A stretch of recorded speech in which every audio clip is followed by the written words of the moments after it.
MP, MLA, MLC तीनों legislator हैं। अब मैं आपसे अगर सवाल करूं कि इनको डिस्क्वालीफाई कौन करता है, तो मोस्टली स्टूडेंट्स जवाब देते हैं कि उनको डिस्क्वालीफाई करते हैं स्पीकर। अब मैं आपको बता दूं कि अगर सिर्फ आपने स्पीकर बोल दिया तो यह आंसर सही नहीं है। पहले समझिए कि डिस्क्वालिफिकेशन का मतलब क्या होता है। डिस्क्वालिफिकेशन का मतलब यह है, if a legislator is disqualified, चाहे वो एमपी हो या एमएलए हो या एमएलसी हो, अगर उन्हें डिस्क्वालीफाई किया गया है तो अब वो हाउस के मेंबर नहीं रहेंगे। He will lose the membership of the house permanently. Again he can get re-elected और he can again become a member, but that process has to take again। उसको सस्पेंड नहीं किया गया, उनको हाउस से निकाल दिया गया, जिसे स्कूल से कहते थे रस्टिगेट कर देंगे, तो वो ही यहां पर रस्टिगेशन है एक तरह का। But point is this, why should or why would a particular legislator be disqualified? MP, MLA, MLC को डिस्क्वालीफाई क्यों किया जाता है? उनसे उनकी हाउस की मेंबरशिप क्यों छीन ली जाती है? देखिए, इसके ब्रॉडली दो रीजन होते हैं। एमपी का डिस्क्वालिफिकेशन क्यों होता है, कैसे होता है, यह डिस्कस किया गया है article 102 of the Indian constitution.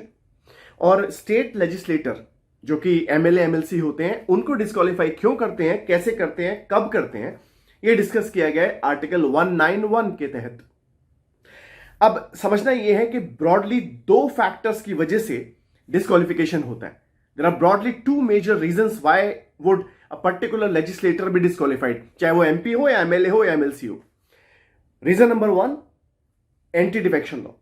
Anti defection law political defection को रोकने के लिए बनाया गया था, जिसको 10th schedule of the Indian constitution में डिस्कस किया गया है। Anti defection law is discussed in the 10th schedule of the Indian constitution.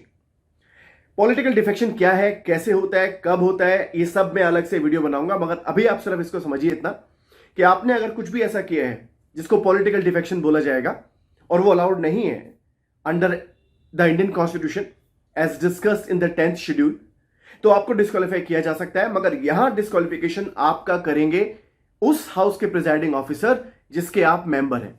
If you have done something wrong which is not allowed under the anti defection law as discussed in the 10th schedule, then you will be disqualified by the presiding officer of the house to which you belong।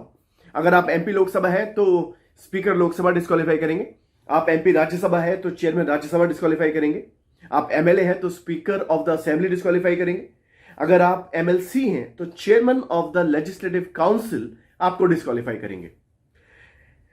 ये तो पहला reason था। जो second broad reason है, जब एक legislator को disqualify किया जाता है, वो भी कॉन्स्टिट्यूशन में डिस्कस किया गया है।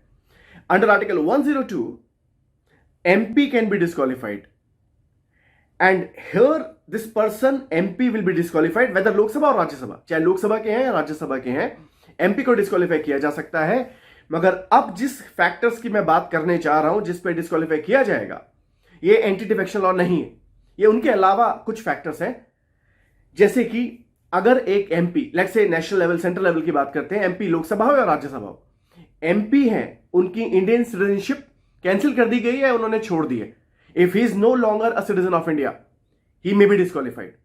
If he is declared insolvent, he will be disqualified. If he is of unsound mind, मतलब अगर वो अपनी सैनिटी को मेंटेन नहीं कर पाए हैं या उनके साथ कोई मेंटल प्रॉब्लम हो गई है और वो काम करने लायक नहीं है, कोर्ट ऐसा मानता है, तो उनको डिस्क्वालीफाई किया जा सकता है। या फिर उन्होंने एक ऐसा ऑफिस होल्ड किया है, उन्होंने एक ऐसी पोस्ट ली है जिसको हम ऑफिस ऑफ प्रॉफिट बोलते हैं। ऑफिस ऑफ प्रॉफिट में अलग से एक वीडियो बना के वो उसको समझाऊंगा, वो डिटेल चीज है। याद रखिएगा, इन ग्राउंड्स पे अगर आपको डिस्क्वालीफाई किया जाएगा तो यहां स्पीकर डिस्क्वालीफाई नहीं करेंगे, यहां पे आपको डिस्क्वालीफाई करेंगे हेड ऑफ द स्टेट, मतलब यहां पर प्रेसिडेंट ऑफ इंडिया डिस्क्वालीफाई करेंगे अगर आप एमपी हैं तो।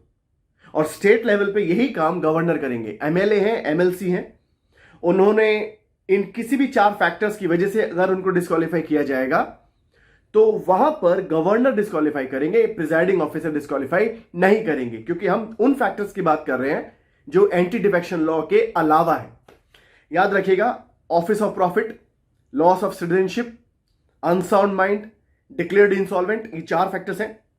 इसके अलावा भी एक 5वां ग्राउंड जो दिया है कॉन्स्टिट्यूशन में, वो ये दिया है कि अगर पार्लियामेंट कोई लॉ बनाती है जिसके तहत डिस्क्वालिफिकेशन का प्रोविजन बनाया गया है, तो उस लॉ के तहत भी एक लेजिस्लेटर को हाउस से डिस्क्वालीफाई किया जा सकता है। मान लीजिए रिप्रेजेंटेशन ऑफ पीपल एक्ट में यह दिया भी हुआ है कि अगर आप एक लेजिस्लेटर हैं और कोर्ट ने आपको कन्विक्ट कर दिया है जहां पे सजा 2 साल या उससे ज्यादा है, तो वहां आपको डिस्क्वालीफाई करने का प्रोविजन डिस्कस किया गया है रिप्रेजेंटेशन ऑफ पीपल एक्ट 1951 में।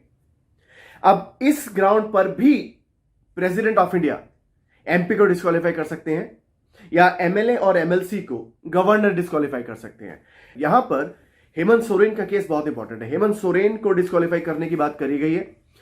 इसको भी हमें याद रखना होगा कि जब आपको head of the state disqualify करने की कोशिश करते हैं तो यहां उनको इलेक्शन कमीशन ऑफ इंडिया का ओपिनियन लेना जरूरी है। If president of India is about to disqualify you or MP or governor is about to disqualify you or MLA or MLC, so here election commission of india's recommendation is to be taken, their opinion is to be taken। Hemant Soren के case में भी यही हुआ। Governor Jharkhand ने Hemant Soren, because ऐसा बोला गया कि उन्होंने खुद को माइनिंग लीज इशू कर दी थी, तो वो अपने आप में एक ऑफिस ऑफ प्रॉफिट बन जाता है। तो यहां गवर्नर हेमंत सोरेन को डिस्क्वालीफाई तब कर सकते हैं जब इलेक्शन कमीशन अपना ओपिनियन दे दे, और ये ओपिनियन लेना कॉन्स्टिट्यूशनली रिक्वायर्ड है, मैंडेटरी है। इलेक्शन कमीशन ऑफ इंडिया ने हेमंत सोरेन के केस में ओपिनियन दिया कि इनको डिस्क्वालीफाई किया जाए, मगर अभी गवर्नर ने ओपिनियन लेने के बाद उस ओपिनियन के ऊपर अभी कोई एक्शन नहीं लिया है। हो सकता है जल्द वो कोई एक्शन ले, ये देखना होगा। I hope you have taken some advantage of this small video. I try to come up with more and more videos giving you some conceptual clarity on complicated issues of Indian polity. जैसे office of profit क्या है, मैं आपके लिए अलग से एक video बनाऊंगा उसके ऊपर। Thank you so much. Good luck to all of you.